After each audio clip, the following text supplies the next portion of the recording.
ships adrift, we're swept apart too soon. Speak low. Hello and welcome to this video, and I'm very honoured and pleased to have the jazz singer Douyé on my channel today. She's got a new album out called The Golden Shakire, and now I've got the two difficult words out the way, I can relax. Douyé sent me this album a week or so ago.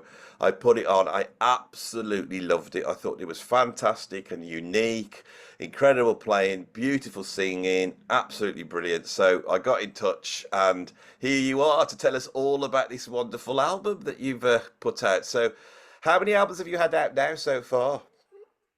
Oh, gee, I think I have 5 albums out so far. And of course, I'm still working, just to see what else I can put out there, you So you know. you started off as an R&B singer, didn't you, and then moved towards jazz. Is that right?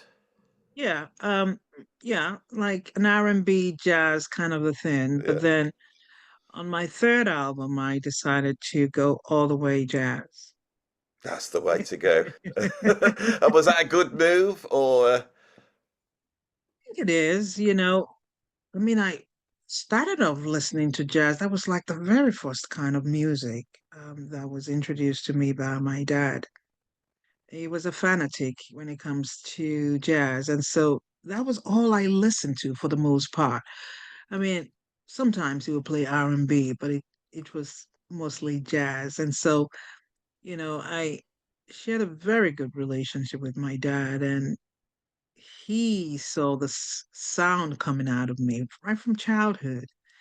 And he encouraged me to become, um, a jazz artist, when I get older, something like that. mm, But I didn't put too much emphasis on it. But after my second album, it's almost like his spirit came to me and said, "Hey, you promised me you're gonna do jazz. What's up?" And so I decided to, make a conscious mm, move about it. You know, at first I was like, I don't know if the jazz world will, appreciate my sound coming from Africa. Because most times when I hear African people doing jazz, they do African jazz. And there's nothing wrong about that. But I'm not really seeing like an African doing Western jazz, doing jazz standards. That's like unusual. So I was like, I wasn't sure if they were gonna, appreciate my sound and all that until I did that first album titled Daddy Said So, because he mm, said I should do that.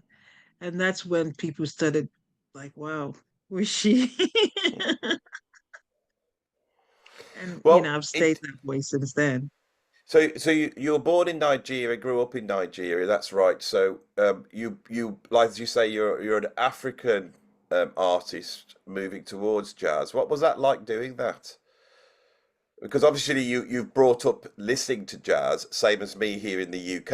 My dad was into jazz. I was brought up listening to jazz, and It's then jazz. you had you had the guts to actually move to America and go to the And home of do it. jazz. Yeah, what was that like? You know, um, I'm someone that is goal oriented. When right from childhood, when I started to sing along, to the songs, I mean, this was like 4, 5, 6 years old. I could quickly detect, wow, I think I can do this. But I knew I was a kid. Mm, And when that time came, my dad passed away when I was 11. But even the day he passed away, he talked about it, like, promise me you're going to do it. Promise me you're going to do it. And that became like a goal for me. Like, okay, I think I'm going to do it eventually. But, I've also liked R&B sounds, people like Ray Charles who blended R&B and jazz. And I was like, mm. yeah, let me try that, let me wet my feet with that. And like I said, when it got to the third album, I was thinking I was going to do another R&B jazz kind of a thing. And it's almost like my dad said, no, go and start doing jazz. And so I took the courage to do it. You know, I didn't look back. I never felt, oh, can I do it? Can I not do it? Like I Mm. said, I'm a very goal-oriented person. If I say I'm gonna do something, I'm gonna do it.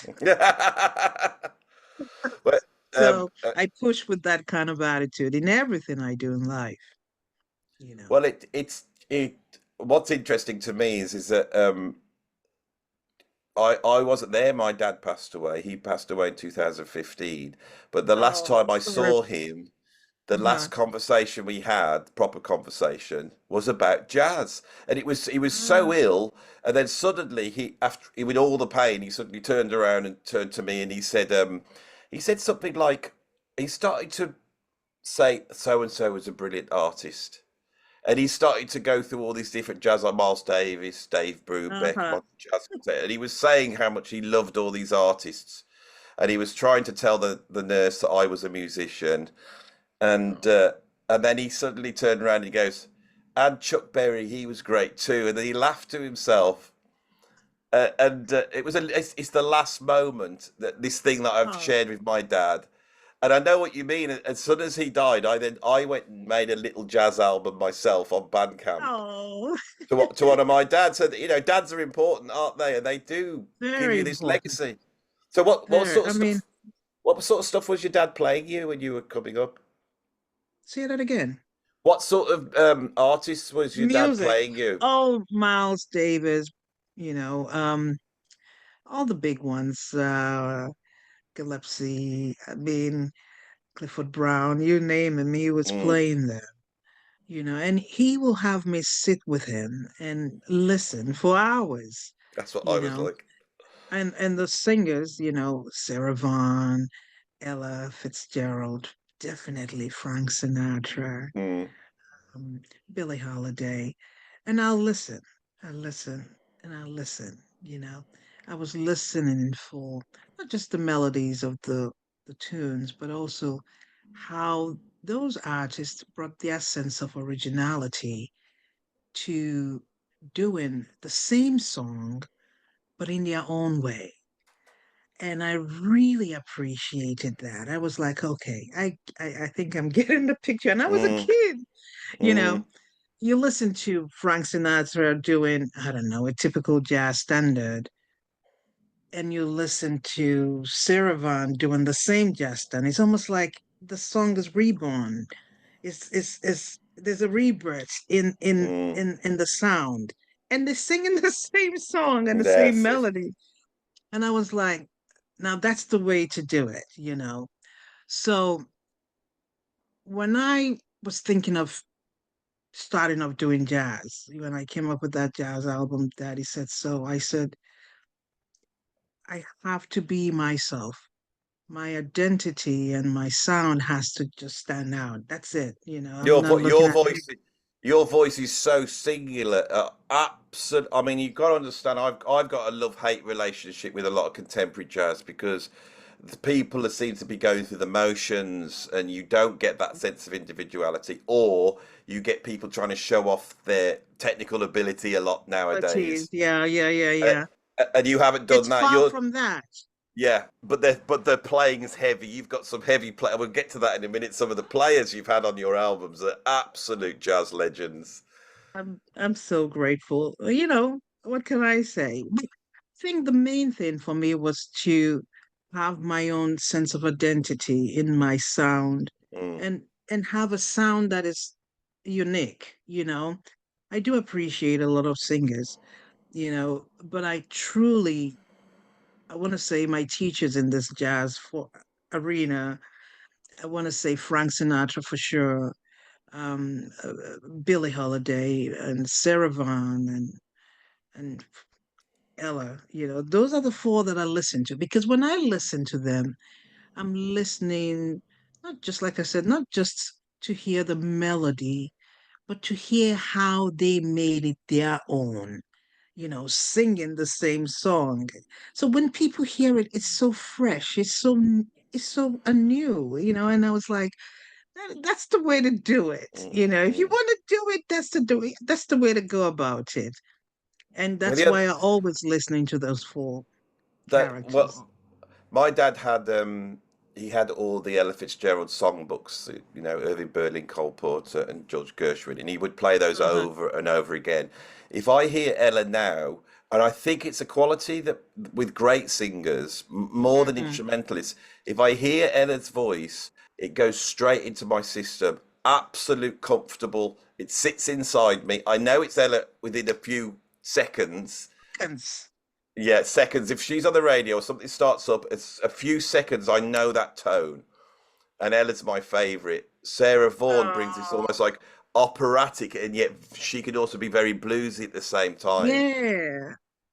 And then Frank Sinatra's voice changes, doesn't it, as the years go As by? he That's got what's fast. older, Yeah, he yeah. starts off almost like a bello canto Italian opera Hmm. sound, and then he gets this swagger, doesn't he? And I think that's fascinating how great singers like yourself are able to pick up on these aspects Oh, of being yeah. yourself and not just trying to do all the Mariah Carey or No, no, no. I'm not interested in that at all. mm, I mean, like I said, when I listen to those characters, that's what I'm listening for. Like, wow. Now how can I put my own identity to the same song? That's my challenge every time I choose to do a song or the jazz standards, I because could hear now you say I could hear the Sinatra in your voice because there's a very confident and direct phrasing that you go in ba ba da da da and it's like there's that control and timing of space that I can hear, which is really interesting obviously because you're a female singer and he's a I'm a male singer. woman, I know. Yeah, and that it's those things. How does I'm very interested in the African influence. Do you feel there's an African influence in your jazz? There's definitely a Of Latin American, course. isn't there? But and so that so I talk to love me about Fela that. Kuti. I do love Fela Kuti. I mean, I love him for what he stood for as an activist, and Mm, his own sound was strong and mm, very upfront, and I like that about him and the attitude that he brought into his sound, his style. So I listen to Fela Kuti all the time. I listen to Miriam Makeba sometimes too. I do like her too. She has her own style too. mm. You know, um, there's so many of them, but the one that really stand out for me is Fela Kuti. I listen to him a lot, and of course, I listen to all kinds of Nigerian music. Um, the Afro beats and they call it juju music. There's so many of them. It's so surprising how I can get ideas just listening to them. It could be timing, it could be phrasing, whatever the idea is. I listen to them for all of those elements, just to be able to capture, bring all of that into my own sound and present my own attitude in these songs. If my music knowledge is correct, Fela Kuti was a Nigerian artist, was he? Is that right? Yes, So yes. so what was it like? What how is he perceived in Nigeria, especially growing up? Because obviously he was still alive when Yeah, you were. Yeah, yes. yeah. So what was that like? Is he national hero or was he? I Um, think so. I think yeah. so. My dad was a military personnel, but he loved Fela Kuti and the message that he did put out, not just for the nation, but for Mm, Africa in general as a continent. And he liked the fact that he was a diehard person, and that's how I started to appreciate him, as an artist, to utilize your voice to be able to make a difference. This thing called art is a gift, and the way it's not a gift for you to keep, it's a gift for you to share with the world, And I think Fela did very well with that, to be able to pass out the message strongly, confidently, and tell the world I'm not afraid, I'm here and I'm gonna mm. do it as I wish, So I really do appreciate that about him. And the Afrobeat sound was his drummer Tony Allen? Is that the guy Tony Allen?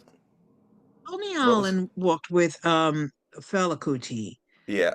Tony Allen was, I guess, one of his drummers. Mm. And he also worked with a fella called Ginger Baker. Yes, Uh, yes. yeah. So, you know, Me, because I'm a drummer, I'm Tony Allen. I was aware of at a quite a young age, but his mm, approach was so futuristic that I feel that mm, that Afrobeat type of drumming you are now mm, starting to see in jazz. And so you've got sort of, I suppose, American or British people. There's a big, a number of drummers in the UK that are taking from mm, Tony Allen, and I want to talk about him on the channel.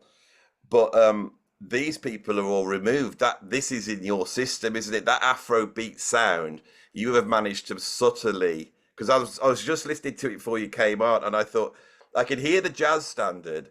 I could hear like Latin American percussion, but within that I can hear like African percussion, almost like African, yes. talking drums, sort of the whoop, whoop, this sort of much more liquidy sound, and the sort of three against two Yeah, sound, yeah, yeah, and then yeah. in that I could hear very subtle Afro beat. So there's a heavy groove, like the heaviest grooves aren't in your face heavy, and that I think that's what I connect because I love groove. And then Oh, your voice just sits on the top. Your phrasing is just so in there that I almost forget that I'm listening to Cherokee or really you've picked some incredible jazz standards and transformed oh, them, which the great jazz musicians, that's what they did, isn't it? It's from Louis Armstrong on, they were able to take hmm. these tunes and make them their own. I think you've done a brilliant job. Now, one of the one things I want to talk to you about is the incredible musicians you've had on your album. So who played on your first jazz album? Because I can't quite remember. I know The, the very beautiful Ron Carter, um, legend. Kenny Barron. God, there's so many people in that album. I don't. I mean, these are the greatest living jazz musicians on your records, because I listened to it. I thought, this is really brilliant. I wonder who's on them. I went to Wikipedia and I saw the people. I thought, no wonder you got Ron Carter, this the greatest I living. love Ron Carter. I just love him. What was he My like to dad work was, with? he was beautiful, just exquisite. Same as Kenny Barron, Kenny Barron. you know, I mean, just a giant that is very, very calm and kind and gentle. It so when it they just come into the studio, these absolute, I mean, because you're one of the first people I've talked to that, I mean, I've talked to the people who work with some amazing legendary, musicians, but you've worked with the actual guys that go back to, back you in the know, day. back to Miles Davis. It's incredible. What's Ron Carter like when he comes in? Is I mean, does he have the material before, or is it charts? I mean, Oh, oh, how so does he this is approach what, it? oh my gosh.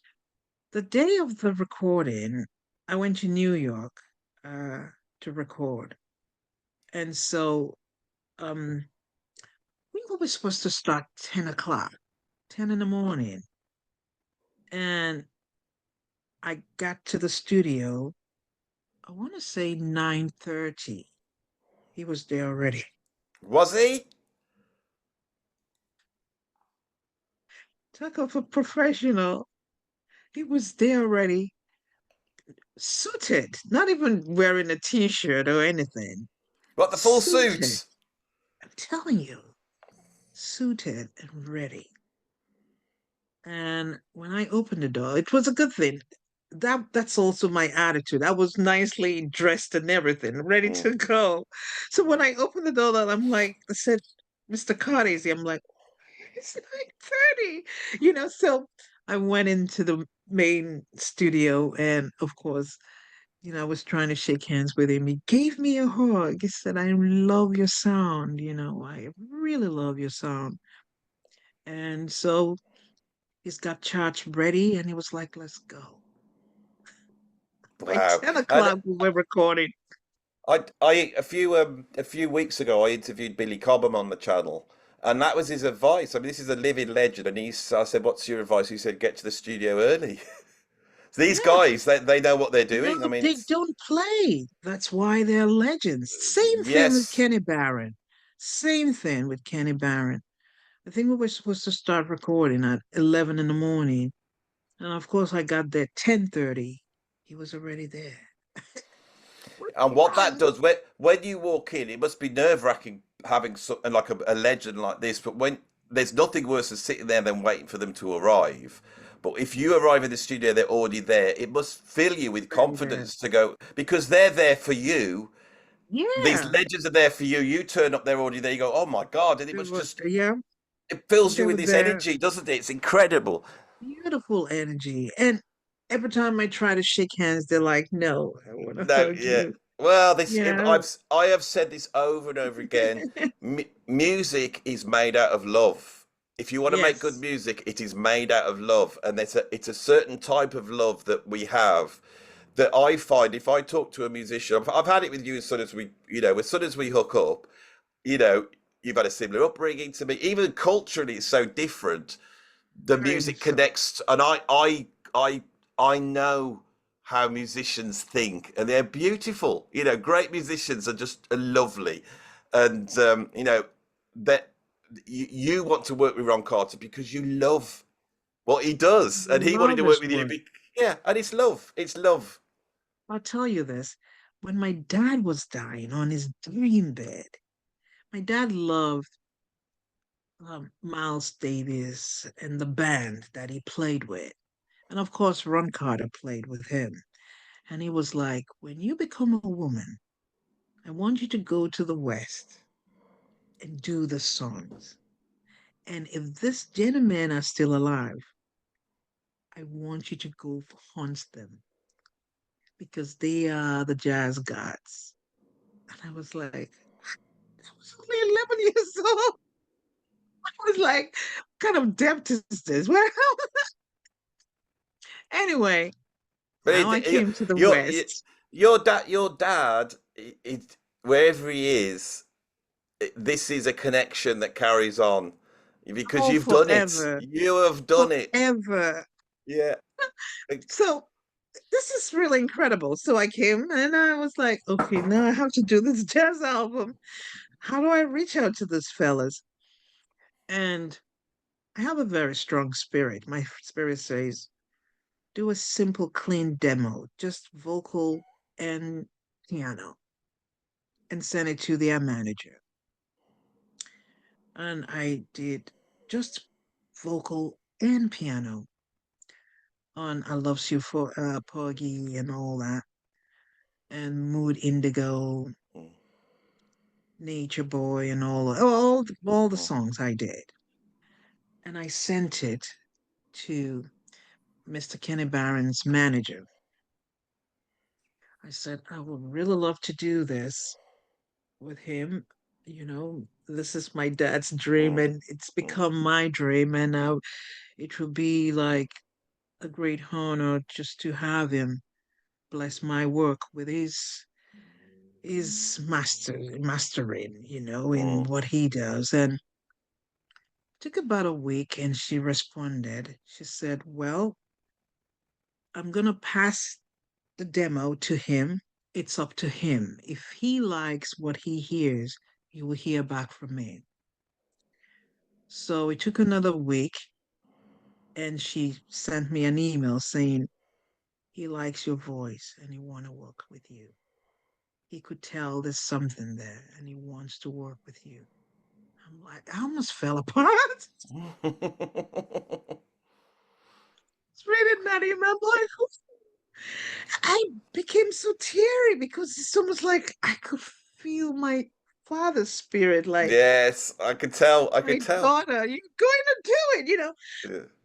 And I'm like, okay, let's see how well I'm teary just thinking about it. And No, so, they gave me the plan and everything, the business side of it. Okay, mm, so finally got to meet and we did it. And the minute he saw me, just opened his arms, like, gave me a hug. Just very beautiful, very beautiful, very beautiful. Was so grateful for the experience, to be able to do that with him. you know. And that's why I titled the album Daddy Said So.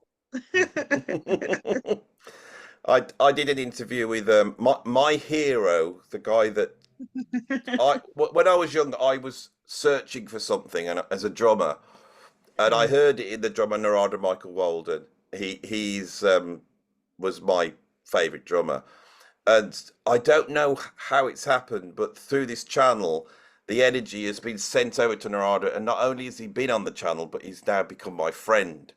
And Oh, you okay. know, and he sends me messages, and he is so full of love and energy. Mm. This guy is, and I interviewed him a few days ago, and he was we were chatting about advice for people who want to get into the music industry, that sort of thing. And he was sort of saying, you need to ask the universe. You know, you need to ask the universe, and the universe will answer. And Oh, and then a few days later, you're an exact example of what he was saying, because what's driven you is not fame or money, it's to honor no. your father's dream for you, which you have done, and Hmm. it's an incredible achievement. The new album, the instrumentation is very interesting, and you have another bass legend on there in Buster Williams, who is one of my favorite bass players, and the Moradishi band with Herbie Hancock is one of my favorite groups. That was a futuristic group that I felt also brought in African influences into jazz. You know, I mean, those African influences are always there, but it's interesting how jazz musicians have always gone out and brought them back in. Herbie Hancock is someone, you know, who has done that so successfully, and Mm-hmm. he links Ron Carter, Buster Williams, and Lionel Loeke, who you've got on guitar, who's a younger guy but It's equally beautiful. legendary, incredible player. What's Buster Williams? I'm sorry to ask all these, you know, fan questions. What was Buster Williams like? Because he's something else. He, I liked him for his attitude, not just Mm, his playing, but he comes with an attitude. Like, I know what I'm doing, that kind of mm. attitude. And when I look at the title, Devil May Care, the first thing that came to my mind was Buster Williams. Because he plays like I don't care, I'll do what I want. And he has that look too, you know. And so again, I reached out to him, with my demo. But this time my publicist was very helpful. And because he's also um working with the publicist that I'm with. So I said, this is my demo. Can you tell Mr. Williams if he's gonna, work with me? And it took a while, but he finally responded and said, okay, I'll do it, you know. And I went to New York and recorded with him. Again, when I got there, we were supposed to start, I think it was 11 o'clock. I got there 10:30. He was there. This is the moral of this video, isn't it? Anybody No, who's for watching wants to real. get into this interest, For real. turn up early. I got there 10:30. He was there with his assistant. Every one of them were there. And I'm like, thank God I'm not late. But the fact, it's almost Mm. like, and I asked him, I said, Mr. Williams, when did you get? He said, about 10 o'clock. But I It mean, was Buster Williams already is set he up to go. for people who don't know this guy, he's an absolute legend, played with everybody you could possibly think of, Oh, yeah. right back from the 1960s all the way up until now. But Buster's he must be in his 80s, early 80s, and Ron Yes. Carter's even older, a little bit older than Older. Buster, Yeah.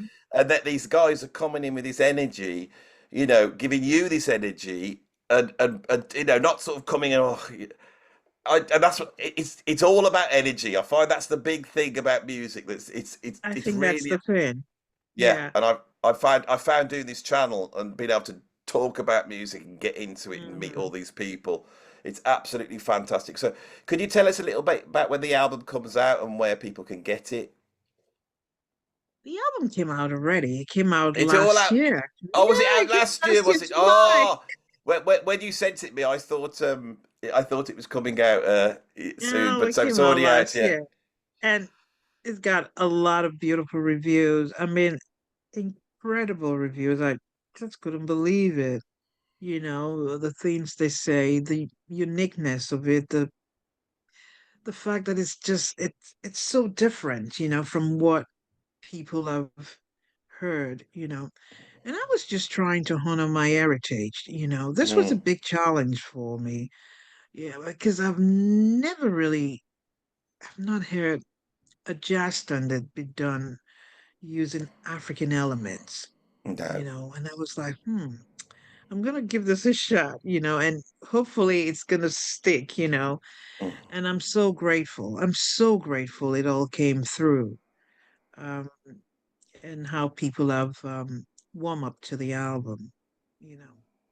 How So do you feel the African elements work with jazz? Because there's been a big debate on my channel about this, and I've been trying to raise the issue that I'm saying I don't feel like the African elements that are in jazz are so. It's such a long journey for those elements to come through. They're definitely there, but there's a long journey for them to come through. And then you, as an artist that's come from Africa, how do you integrate those ideas? How do you feel they work together? Because I've been exploring the idea recently, and I've been chatting to a number of people about Native American influences in jazz as well, and the hmm way the drum works with that. So it's very yeah, yeah, interesting to yeah. hear you open up with Cherokee, and to hear that With a drum beat at talking this, drum. yeah, with the talking drum. And I just thought, is that just something that's subconscious, or because it sounds almost like dum dum dum dum dum dum. You've almost got that Native American sound, and I think I You don't know if know, I've ever heard the lyrics of Cherokee before. I think I've only ever heard beboppers playing it at like 280 BPM, and so for you to have these lyrics to come in, you're just pulled. So fusion is where it's at, but it's hard to do. So I just wondered what your approach is, and how do you feel the African element sits with the jazz? like I said, this album was a a big challenge, but it was a great challenge because I do love I like to be challenged, Mm, honestly. But I think what really helped is having the sensibility. Um, it takes it takes intelligence to to blend these things. yeah, It's not yeah, just yeah. putting things together. You really have to have a mindset and envision it before even trying to do it. Mm, And of course, it did help that these elements that I integrated in the making of this album, they are elements that I've lived with, I was born with. I've had it played different ways. So I could like, okay, I can hear the talking drum, been played here. For example, when we were recording the Cherokee, that introduction of the talking drum wasn't on part of the no. what? I was like, this is crazy, Andy. I was in the booth and the Nigerian guy was playing, and I told the band stop. And it's like my spirit was telling me, no, let's start the track with the talking drum. And I said, can we start the track with just the talking drum and shekere? And the guy was like, he spoke in Nigerian language, like, okay, how are we gonna do this now? And right after that, right after I said that, my spirit told me to hum this, and I started it. Dun-dun-dun-dun, dun-dun-dun-dun, dun-dun-dun-dun. And he was like, I got it. Because it's a Nigerian tune. And he just did it right there. It wasn't part of the whole writing of this whole thing. So what am I trying to say? It does help that I'm from that part of the world and I know those elements. I know the shaker. I have a lot of shakares coming up as a child. I could play it fast, play it easy, play it gentle, play, with tension, even the talking drum. So it did help to see how those elements could be Yeah. incorporated. Um, Because and yeah, I've been exploring how some of the African slaves that were taken from West Africa, then Mm, met up with Seminole Indians. That mhm. there's this crossing over, and it's hard to work it out whether whether it's the Africans passing those rhythms on or whether they're picking up. And I imagine that it's most likely a fusion of the two, because you're an embodiment of this. Your dad brings you up listening to jazz. You've got the African Nigerian influences together, and it's actually an equal amount of those two things coming together, isn't it? That's it in you as a Yeah. person. So Hmm. it did, after all the conversations I've been having and explorations into these sort of historical things in jazz, to hear that talking drum and that shaker sound integrated together, and it's so beautifully integrated, and then to hear Cherokee started off, and then those lyrics come in, and the way you're delivering, and I almost felt like, yeah, this is a mystery that we're never going to be able to understand, the way these things work together, But it's what it is. It's down to the spirit of people, isn't it? Individual Yeah, the people spirit of that. people. Exactly. A lot of Nigerian musicians were part of this album, because they're coming with that mindset, being a Mm, Nigerian, and understanding those Nigerian musical elements mm, and being able to see how that can be blended, with the Western jazz sound. mm. It's It's well, you have done an incredible job. I urge, or they will. My lot that watch this, my lot who watch this channel are very educated, erudite music fans, and they know good music when it comes away. There's no rubbish watching this channel, I tell you, no rubbish at all, and they will check you out, and I'm sure you're going to pick up some new fans. It's been oh, absolutely wonderful talking to you.